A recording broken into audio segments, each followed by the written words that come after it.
tecnología solo existe en las grandes ciudades del país y no tiene la capacidad para atender estos nuevos requerimientos que plantea el proceso de crecimiento demográfico como política de Estado para nuestro país.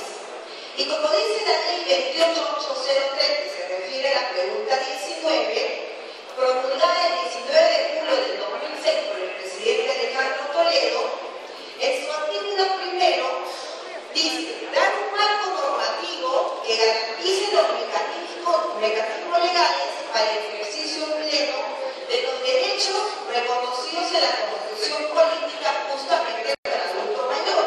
Y la pregunta sería: ¿qué acciones viene realizando el Ministerio de la Mujer como órgano rector encargado de promover, coordinar, dirigir, evaluar, supervisar y evaluar las políticas, planes y programas y proyectos para mejorar la calidad de la vida de las personas adultos mayores? Respecto a la ley de ahorro por impuesto, las empresas privadas podrían financiar y ejecutar proyectos de inversión pública e infraestructura, porque a la fecha no se ha planteado la creación de albergues y hospitales especializados en la atención de adulto mayor, en la especialización pediátrica.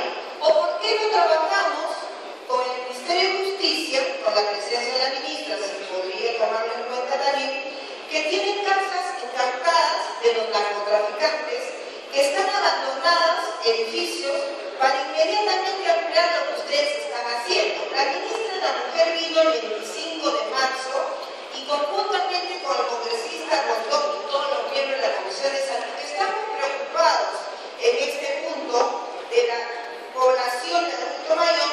Vino el sexto informe de avance de la ley de igualdad de oportunidades entre mujeres y hombres y no hubo ninguna propuesta.